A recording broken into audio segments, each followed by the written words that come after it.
Primera parte del ingenioso hidalgo Don Quijote de la Mancha. Capítulo primero.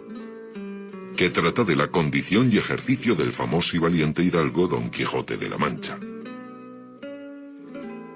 En un lugar de la Mancha de cuyo nombre no quiero acordarme, no ha mucho tiempo que vivía un hidalgo de los de lanza en astillero, adarga antigua, rocín flaco y galgo corredor. Una olla de algo más vaca que carnero, salpicón las más noches, duelos y quebrantos los sábados, lentejas los viernes, algún palomino de añadidura los domingos, consumían las 3 partes de su hacienda. El resto de ella concluían sayo de velarte, calzas de velludo para las fiestas, con sus pantuflos de lo mismo, y los días de entresemana se honraba con su vellorí de lo más fino. Tenía en su casa una ama que pasaba de los 40, y una sobrina que no llegaba a los 20, y un mozo de campo y plaza que así ensillaba el rocín como tomaba la podadera. Frisaba la edad de nuestro hidalgo con los 50 años. Era de complexión recia, seco de carnes, enjuto de rostro, gran madrugador y amigo de la caza. Quieren decir que tenía el sobrenombre de Quijada o Quesada, que en esto hay alguna diferencia en los autores que de este caso escriben, aunque por conjeturas verisímiles se deja entender que se llamaba Quijana. Pero esto importa poco a nuestro cuento. Basta que en la narración de él no se salga un punto de la verdad. Es pues de saber que este sobredicho hidalgo, los ratos que estaba ocioso, que eran los más del año, se daba a leer libros de caballerías con tanta afición y gusto que olvidó casi de todo punto el ejercicio de la caza y aun la administración de su hacienda. Y llegó a tanto su curiosidad y desatino en esto que vendió muchas fanegas de tierra de sembradura para comprar libros de caballerías en que leer, y así llevó a su casa todos cuantos pudo haber de ellos, y de todos, ningunos le parecían tan bien como los que compuso el famoso Feliciano de Silva, porque la claridad de su prosa y aquellas intricadas razones suyas le parecían de perlas, y más cuando llegaba a leer aquellos requiebros y cartas de desafíos, donde en muchas partes hallaba escrito: la razón de la sinrazón que a mi razón se hace, de tal manera mi razón enflaquece, que con razón me quejo de vuestra fermosura. Y también cuando leía: los altos cielos que de vuestra divinidad divinamente con las estrellas os fortifican y os hacen merecedora del merecimiento que merece la vuestra grandeza. Con estas razones perdía el pobre caballero el juicio, y desvelábase por entenderlas y desentrañarles el sentido, que no se lo sacara ni las entendiera el mismo Aristóteles si resucitara para solo ello. No estaba muy bien con las heridas que don Belianís daba y recibía, porque se imaginaba que por grandes maestros que le hubiesen curado, no dejaría de tener el rostro y todo el cuerpo lleno de cicatrices y señales. Pero con todo ello, alababa en su autor aquel acabar su libro con la promesa de aquella inacabable aventura, y muchas veces le vino deseo de tomar la pluma y dalle fin al pie de la letra, como allí se promete, y sin duda alguna lo hiciera, y aún saliera con ello si otros mayores y continuos pensamientos no se lo estorbaran. Tuvo muchas veces competencia con el cura de su lugar, que era hombre docto, graduado en Cigüenza, sobre cuál había sido mejor caballero, Palmerín de Ingalaterra o Amadís de Gaula. Mas maese Nicolás, barbero del mismo pueblo, decía que ninguno llegaba al caballero del Febo, y que si alguno se le podía comparar, era don Galaor, hermano de Amadís de Gaula, porque tenía muy acomodada condición para todo, que no era caballero melindroso ni tan llorón como su hermano, y que en lo de la valentía no le iba a la zaga. En resolución, él se enfrascó tanto en su lectura que se le pasaban las noches leyendo de claro en claro y los días de turbio en turbio, y así, del poco dormir y del mucho leer, se le secó el cerebro de manera que vino a perder el juicio. Llenósele la fantasía de todo aquello que leía en los libros, y así de encantamientos como dependencias, batallas, desafíos, heridas, requiebros, amores, tormentas y disparates imposibles. y asentósele de tal modo en la imaginación que era verdad toda aquella máquina de aquellas soñadas invenciones que leía, que para él no había otra historia más cierta en el mundo. Decía él que el Cid Ruy Díaz había sido muy buen caballero, pero que no tenía que ver con el caballero de la ardiente espada, que de solo un revés había partido por medio dos fieros y descomunales gigantes. Mejor estaba con Bernardo del Carpio, porque en Roncesvalles había muerto a Roldán el Encantado, valiéndose de la industria de Hércules, cuando ahogó a Anteo, el hijo de la tierra, entre los brazos. Decía mucho bien del gigante Morgante, porque con ser de aquella generación gigántea, que todos son soberbios y descomedidos, él solo era afable y bien criado. Pero sobre todos, estaba bien con Reinaldos de Montalbán, y más cuando le veía salir de su castillo y robar cuantos topaba, y cuando en Allende robó aquel ídolo de Mahoma, que era todo de oro, según dice su historia. Diera él por dar una mano de coces al traidor de Galalón, al ama que tenía y aun a su sobrina de añadidura. En efecto, rematado ya su juicio, vino a dar en el más extraño pensamiento que jamás dio loco en el mundo. Y fue que le pareció convenible y necesario, así para el aumento de su honra como para el servicio de su república, hacerse caballero andante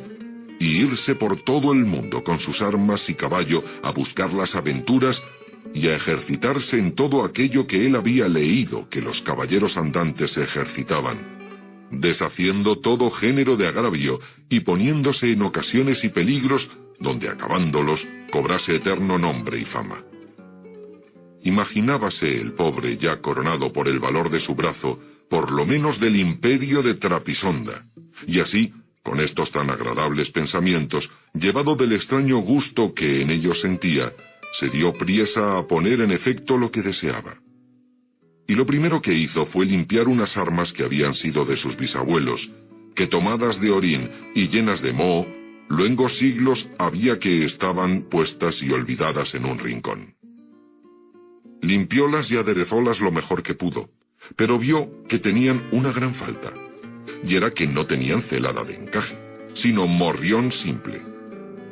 Mas a esto suplió su industria, porque de cartones hizo un modo de media celada que, encajada con el morrión, hacían una apariencia de celada entera.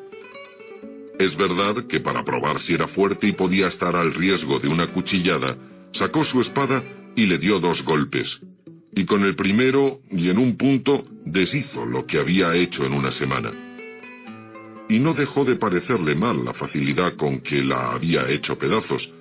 y por asegurarse de este peligro, la tornó a hacer de nuevo, poniéndole unas barras de hierro por de dentro de tal manera, que él quedó satisfecho de su fortaleza y sin querer hacer nueva experiencia de ella, la diputó y tuvo por celada finísima de encaje. Fue luego a ver su rocín, y aunque tenía más cuartos que un real y más tachas que el caballo de Gonela, que tantum pellis et osa fuit, le pareció que ni el bucéfalo de Alejandro ni Babieca el del Cid con él se igualaban. 4 días se le pasaron en imaginar qué nombre le pondría, porque, según se decía él a sí mismo, no era razón que caballo de caballero tan famoso y tan bueno él por sí,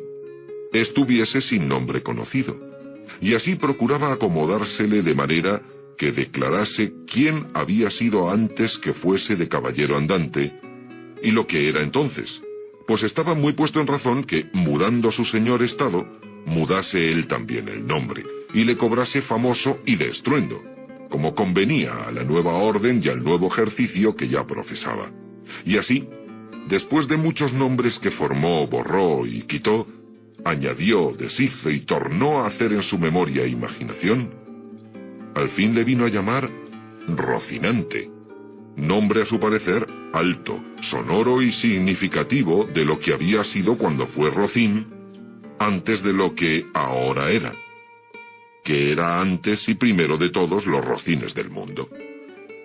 Puesto nombre y tan a su gusto a su caballo, quiso ponérsele a sí mismo, Y en este pensamiento duró otros 8 días. Y al cabo se vino a llamar Don Quijote, de donde, como queda dicho, tomaron ocasión los autores de esta tan verdadera historia que sin duda se debía de llamar Quijada, y no Quesada, como otros quisieron decir.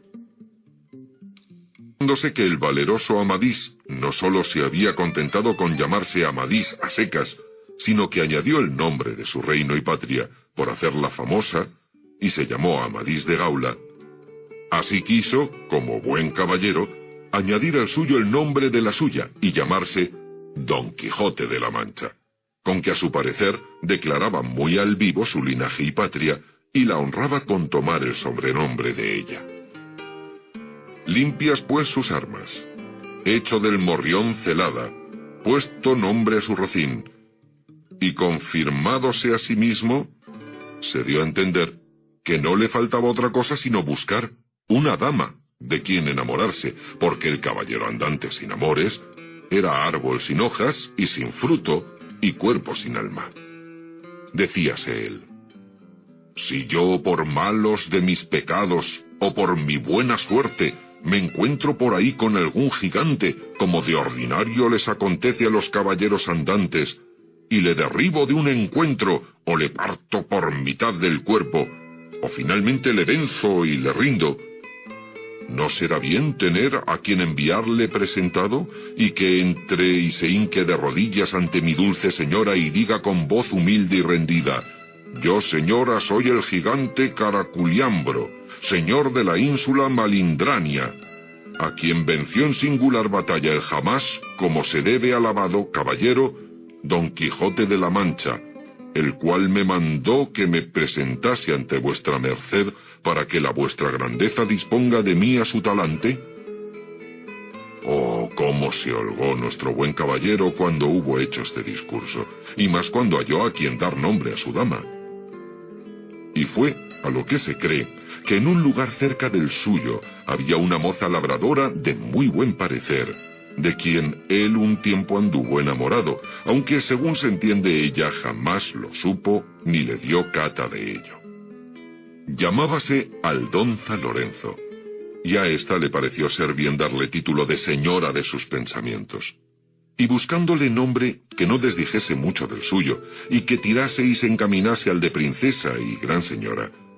vino a llamarla Dulcinea del Toboso, porque era natural del Toboso, nombre a su parecer músico y peregrino y significativo, como todos los demás que a él y a sus cosas había puesto.